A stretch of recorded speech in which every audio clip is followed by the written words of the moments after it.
पास reserves कितने हैं, यानी हमारे पास कोई बुरा वक्त आए, कोई हालात ऊपर नीचे हो जाए, तो पाकिस्तान के रिजर्व्स कितने हैं, हमारे पास टोटल कितने पैसे हैं जी। एक्सप्रेस ट्रिब्यून की आज की स्टोरी देखें, हमारे पास टोटल जो पैसा है वो है 8 अरब डॉलर। यानी आप इस बात से अंदाजा लगाएं कि कंपेयर कर लें अगर इंडिया से, तो इंडिया के पास 599 अरब डॉलर और आपके पास 8 अरब डॉलर सर है कि हमारे इस वक्त रिजर्व 3 बिलियन डॉलर। मैं नहीं कह रहा, ये आमिर भाई के हैं और इकॉनमी मुझसे बेहतर समझते, मैं अपनी फीलिंग मान लेता हूँ। जिस मुल्क के पास 3 बिलियन डॉलर है वो कंपेयर अपने आप को किससे करता है? तो मैं नहीं कहता। इंडिया के पास 400 अरब डॉलर से ज़्यादा, इसके मैं 400 कम बता रहा हूँ जानबूझ के, 400 अरब डॉलर के उनके इस वक्त। हमने देखा G20 में मोदी जी की कुर्सी पे चल के आता है बाइडन, और जिस गर्म जोशी से मिलता है, तो ये है कि ये अमेरिका की डिप्लिसिटी है। क्यों?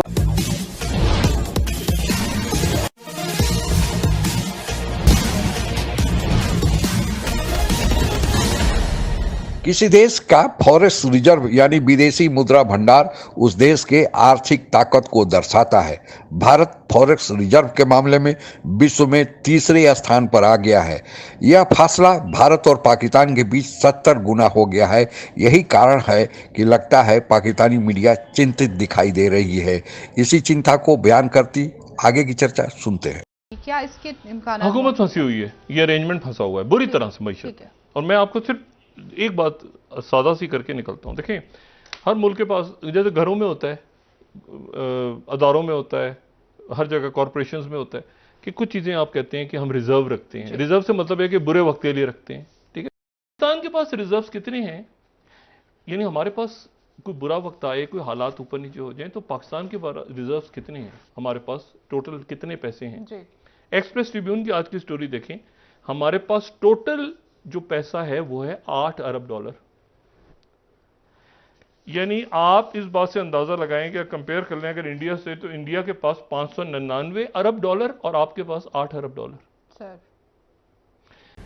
हमने देखा G20 में मोदी जी की कुर्सी पे चल के आता है बाइडन, और जिस गर्म जोशी से मिलता है, तो ये है कि ये अमेरिका की डिप्लिसिटी है। क्यों? इसलिए कि अमेरिका और इंडिया की ट्रेड अगले 8 सालों में 2030 तक 500 से 600 बिलियन डॉलर तक चली जाएगी। क्योंकि अमेरिका कुछ नहीं बनाता। क्या बनाता है? बम बनाता है, आर्म्स, आईटी। लेकिन अमेरिका की आईटी 60% तो इंडिया बनाता है। फार्मास्यूटिकल आधे से ज़्यादा तो इंडिया से माल जाता है, और इंडिया का अपना फार्मास्यूटिकल बहुत स्ट्रांग है। तो अमेरिका को ज़रूरत है भारत की।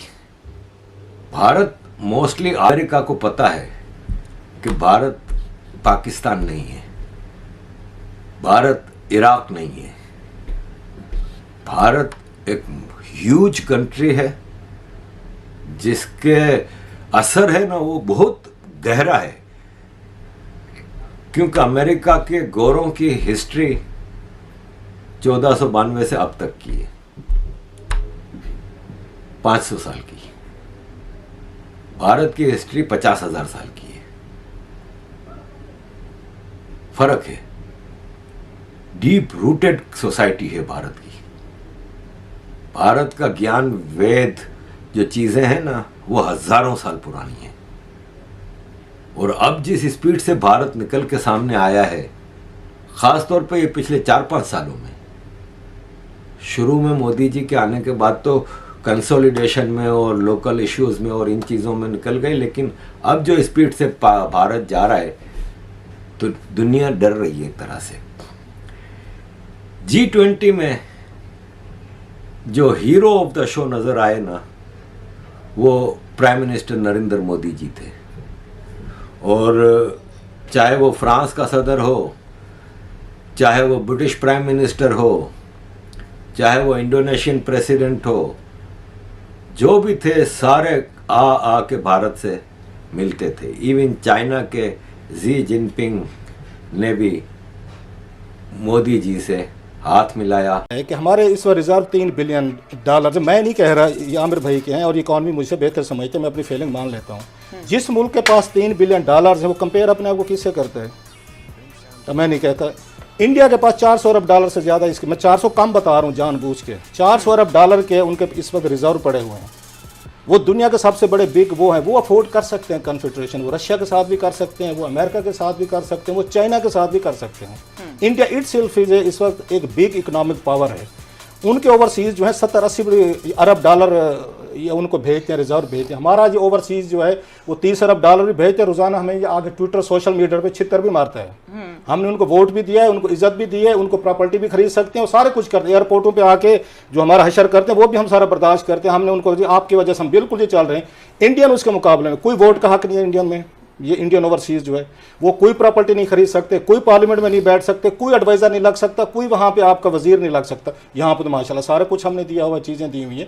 सो जब हम अपने आप को कंपेयर करते हैं ना, एक तरफ यहाँ पे इकोनॉमिक ये डिफिकल्टीज बता रहे हैं आमिर भाई, यही लोग चीखेंगे 3 महीने बाद, 2 महीने बाद जब चीज़ें आएंगी। इस वक्त तो बड़े चढ़े हुए ना बांस पे कि हाँ जी लड़ जाएंगे जी, दुनिया का 160 मुल्क हमने खिलाफ किया हुआ और हम खुश हैं। 3 महीने इंडिया के पास $599 अरब, ताइवान के पास 548, हांगकांग चाइना से अलग करें तो ये अलग है 504 अरब डॉलर, सऊदी अरेबिया के पास 451 के ऑयल ऊपर नीचे हो जाए तो ये रिजर्व में पड़े रहे, साउथ कोरिया के पास 400, ये है। पाकिस्तान यानी इतने 100 इतने हजार। पाकिस्तान के पास रिजर्व्स कितने हैं? यानी हमारे पास कोई बुरा वक्त आए, कोई हालात ऊपर नीचे हो जाए तो पाकिस्तान के रिजर्व्स कितने हैं, हमारे पास टोटल कितने पैसे हैं जी? एक्सप्रेस ट्रिब्यून की आज की स्टोरी देखें, हमारे पास टोटल जो पैसा है वो है $8 अरब। विदेशी मुद्रा भंडार प्रत्येक देश फॉरेक्स रिजर्व अपने पास रखता है ताकि वह अपने देश के आयात निर्यात के कामों को सुचारू रूप से जारी रखे और साथ ही विपत्ति या मुश्किल समय में वह धन काम में आए। लेकिन इस पर दादागिरी अमेरिका की चलती है क्योंकि फॉरेक्स रिजर्व या विदेशी मुद्रा भंडार डॉलर में ही रखा जाता है। यही कारण है कि जब भी किसी देश पर अमेरिका प्रतिबंध लगाता है तो वह कारगर होता है, क्योंकि प्रत्येक देश कुछ न कुछ चीज़ें दूसरे देशों से मंगाता है और अपने देश का सामान दूसरे देशों को भेजता है या निर्यात करता है। लेकिन दोनों देशों में एक करेंसी नहीं होती है, दोनों देशों में जो करेंसी होती है वो अलग अलग होती है।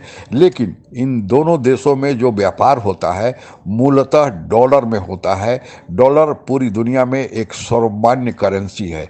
चूँकि सारा डॉलर का नियंत्रण अमेरिका के पास है, क्योंकि डॉलर जो मुद्रा है वह अमेरिका की मुद्रा है, तो यही कारण है कि अमेरिका जब प्रतिबंध लगाता है, क्योंकि एक करेंसी से दूसरी करेंसी में कन्वर्जन, यानी जो उस देश की करेंसी है उसको डॉलर में परिवर्तित करने के लिए जो सॉफ्टवेयर स्विफ्ट यूज होता है वह अमेरिका का होता है और डॉलर का भंडारण भी अमेरिका में होता है। यही कारण है कि अमेरिका की दादागिरी चलती है और अमेरिका प्रतिबंध किसी दूसरे देश पर लगाता है तो उसका प्रभाव ज़्यादा होता है। भारत अपनी मुद्रा को 34 देशों में चलाने का प्रयत्न कर रहा है, लेकिन जब तक भारत की मुद्रा अंतर्राष्ट्रीय मुद्रा नहीं बन जाती, डॉलर के मुकाबले खड़ी नहीं होती, तब तक भारत को डॉलर पर ही निर्भर रहना पड़ेगा। और भारत इस डॉलर का जो रिजर्व है, जिसे विदेशी मुद्रा भंडार कहा जाता है, आज विश्व में 3रे स्थान पर आ गया है। साथ ही भारत की डिपेंडेंसी या अमेरिका पर ज़्यादा न रहे, इसलिए भारत ने गोल्ड भी खरीदना शुरू किया है। और आप लोगों ने समाचारों में पढ़ा होगा कि यूएई से भारत भारी मात्रा में गोल्ड खरीद रहा है और गोल्ड भी विदेशी मुद्रा भंडार के काम में ही आता है। इसी तरह भारत यूरो बॉन्ड और दूसरे देशों का बॉन्ड, जो सरकारी बॉन्ड है, वह भी खरीद रहा है ताकि डॉलर पर डिपेंडेंसी घटे कि अमेरिका अगर भारत से किसी मामले में डॉलर को आधार बनाकर दबाव बनाना शुरू करे तो भारत अमेरिका के दबाव को बर्दाश्त कर सके। भारत आर्थिक फ्रंट पे जो दिनों दिन प्रगति कर रहा है और नित्य नए निर्णय ले रहा है, यह भारत के लिए आने वाले दिनों में जो कहा जा रहा है कि विश्व की 3री बड़ी आर्थिक शक्ति बन गया है, वह जल्द ही पूरा होने जा रहा है। आज के लिए बस इतना ही। जय हिंद। आप अगर हमसे जुड़ा रहना चाहते हैं तो कृपया मेरे चैनल को सब्सक्राइब करें तथा बेल आइकन भी दबा दें ताकि नई वीडियो की जानकारी तुरंत आप तक पहुंच जाए। धन्यवाद। जय हिंद।